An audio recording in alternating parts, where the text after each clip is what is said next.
Bonjour à tous, bienvenue dans cet nouvel épisode d'Acte Foot. Bien évidemment, comme promis, je vous avais dit que je reviendrai pour analyser bien évidemment dans cette liste, la liste officielle du sélectionneur national, Monsieur Aliou Cissé, qui vient de publier sa liste. Et puis évidemment, on connaît la liste sans plus d'arrêt. Je vais vous relayer la liste comme vous pouvez voir en image. Dans les gardiens de but, comme je l'ai dit, ce sont les trois gardiens qui ont été retenus. À l'occurrence, Edouard Mendy et bien sûr Seny Timothy Dieng et Moridio, qui ont été retenus évidemment par la sélection nationale. Ici, au niveau de la défense, je l'avais dit, il y aura aussi il y aura bien évidemment des choix forts qu'Aliou devrait faire. Bien sûr, il a fait ses choix, notamment une liste composée de 26 joueurs, 8 défenseurs, 8 milieux de terrain. Au niveau de la défense, comme vous pouvez voir en image, il y a bien évidemment Kalidou Koulibaly, Abdou Diallo, Moussa Niakhaté, Abdoulaye Ndiaye. Non, Abdoulaye Niakhaté n'est pas de la liste.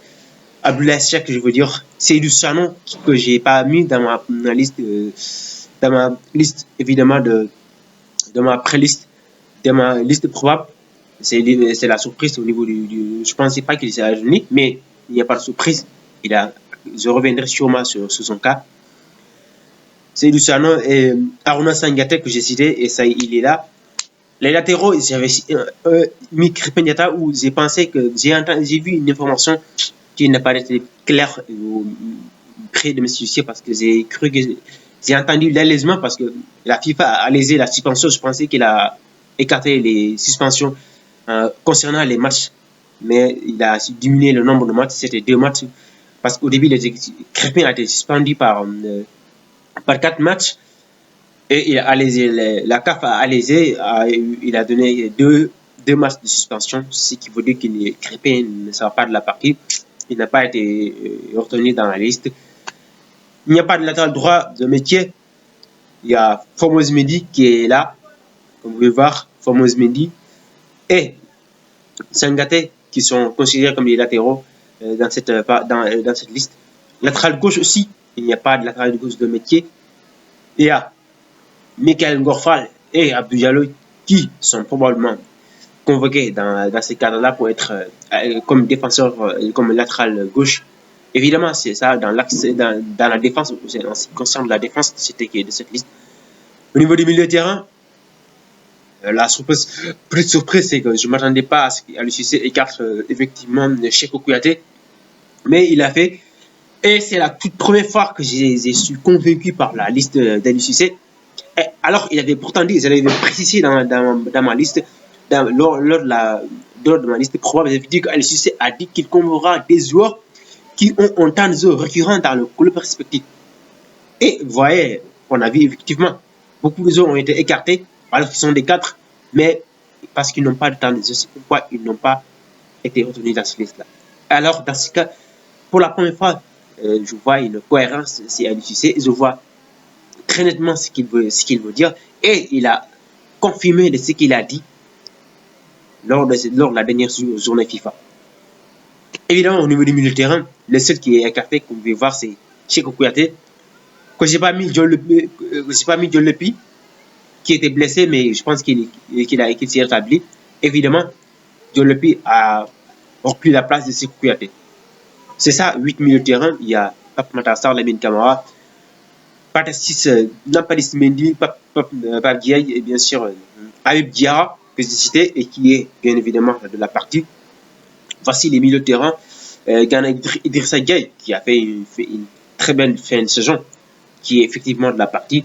Voici la liste au niveau du milieu de terrain. Voici les joueurs convoqués par M. Aliou Cissé. Au niveau en attaque, bien évidemment, il y a une petite surprise.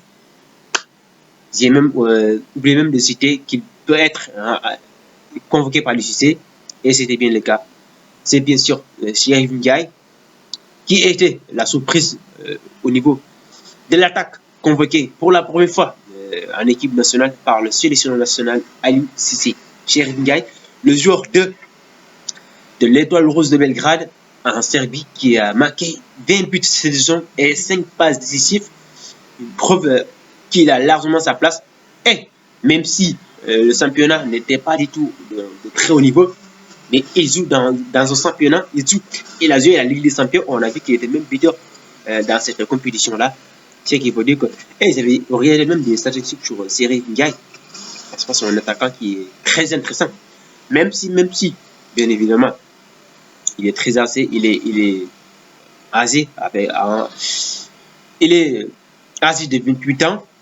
Ce n'est pas une très bonne nouvelle. Il aurait dû être un jeune parce qu'il a un potentiel vraiment très intéressant. Techniquement, et c'est un très bon attaquant. Je l'ai regardé.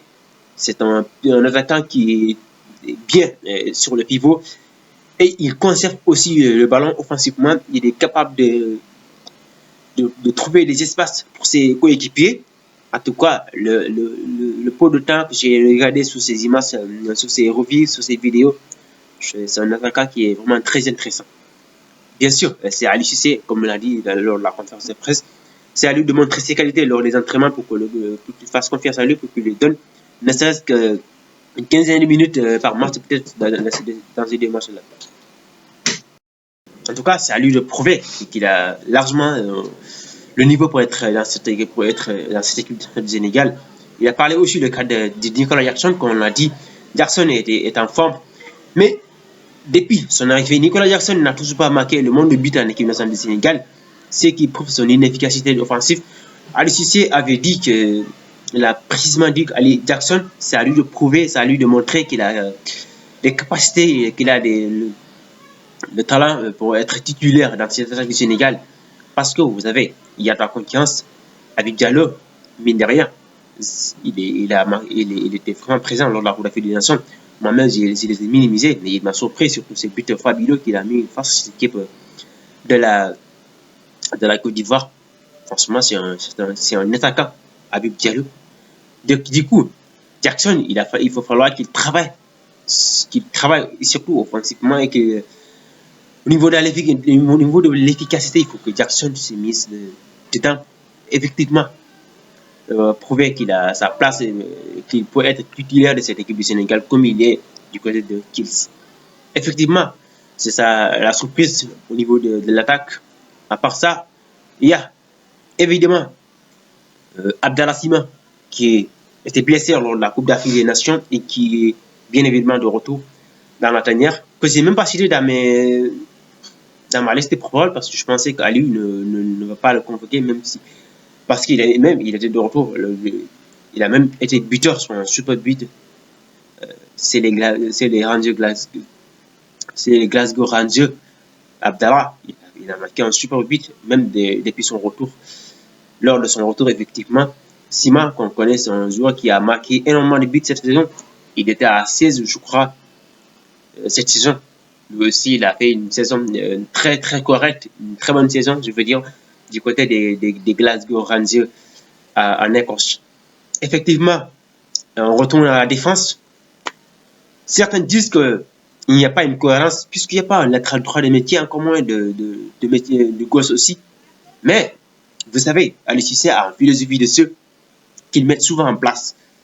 C'est un nouveau système, c'est un système de 3 défenseurs. Je pense qu'Aliou Cissé a en tête une idée qu'il veut mettre en place. C'est pourquoi il n'a pas voulu convoquer. Et d'autant plus que, j'avais précisé que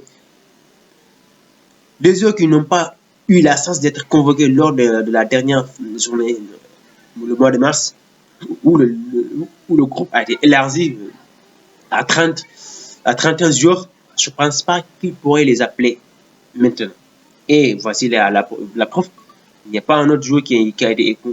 Beaucoup de joueurs ont été régalés parce que le groupe a été élargi. Je vous l'avais bien dit que Aliou Cissé ne va pas chambouler son groupe et ne va pas faire ne va pas convoquer autant de joueurs. Ce qui m'a rassuré, c'est au niveau de l'axe central. Parce que comme d'habitude, comme je l'ai dit, Ali, il exagère. C'est là où ces incohérences sont souvent récurrentes parce qu'on sait qu'Ali, il convoque autant de défenseurs centraux. Même si, à la base, ces joueurs qui sont là, au niveau de la défense, Sangaté, comment dirais-je, Formose Mendy, Niakate, Diallo et Koulibaly sont tous des défenseurs centraux. Mais ce système 3 défenseurs, je pense que c'est une idée d'Aliou Cissé qui veut mettre en place ce système avec ses pivots, avec ses pistons.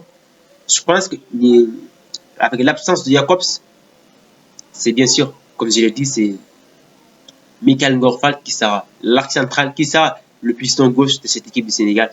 À droite, avec l'absence de Krépin Diatta, ça on l'avait vu. Et qui va être le piston, c'est bien sûr Ismaël Assar. J'en ai pensé, Ismaël Assar et Habib Diarra sont probablement les pistons qui seront les pistons de l'équipe, qui sont probablement les pistons de cette équipe lors de la prochaine lors des matchs. C'est sûrement ces deux-là qui sont certainement. En tout cas, je reviendrai sur la liste probable, sur la composition probable de ces matchs face à la RDC ici au stade Maître Abdoulaye de Diamniadio. Après ça, dans la défense, ça avait dit, il y a une petite, il y a quelques petites surprises, c'est avec l'arrivée de Sanon, mais il a totalement mérité. On l'a vu lors du match face au Gabon, lors de ces matchs amicaux. Franchement, je l'avais dit, il m'a surpris. Le seul bémol, comme j'ai dit sur lui, c'est l'aspect technique. Franchement, Sanon, il doit beaucoup s'améliorer sur ce niveau-là. En tout cas, s'il s'améliore techniquement, parce que c'est ça son problème. Mais s'il arrive à s'améliorer sur cet aspect-là, je vous jure, il sera le meilleur des défenseurs centraux, meilleur défenseur central d'Afrique. Parce que les qualités que j'ai vues sur ces garçons-là, franchement, ils m'ont ébloui. En moins de 20 minutes, il a fait 2 arrêts incroyables face à cette équipe, face au Gabon. Il m'a convaincu dès ce jour-là dans l'aspect défensif, je dis bien. Mais il est vraiment catastrophique dans les relances. C'est pourquoi je dis que offensivement, techniquement, il doit vraiment s'améliorer. À part ça, tout est OK. Je ne veux pas trop d'incohérence dans ce choix, dans les choix de l'SUC. Et effectivement, c'est ça, la liste pour moi. Il n'y a pas autant d'incohérence. C'est la toute première fois que je suis convaincu par Ali Cissé. Parce qu'on sait tous que Ali a appelé les autres qui ont autant des autres récurrents dans le couleur respectif. Et c'est ce qu'il a précisément fait. Parce qu'il n'y a pas Kouyaté, il n'y a pas Boulaye, il n'y a pas Bambadien. Même si il est dans ma liste probable, il n'y a pas Bambadien non plus. C'est qu'il faudrait qu'il a fait confiance aux autres qui ont autant des autres conséquents dans le club respectif. Ce qui veut dire qu'Ali Cissé, il est dans une logique cohérente, dans une logique de mettre en place un système, un groupe qui s'améliore de jour en jour. Effectivement, on se retrouve bien évidemment de la liste de la composition probable que je vais certainement revenir sur cette liste, sur ces matchs-là. Mais bon, comme j'ai dit ici là, prenez soin de vous. N'oubliez surtout pas de cliquer sur la cloche notificative pour n'attendre aucune nouvelle vidéo.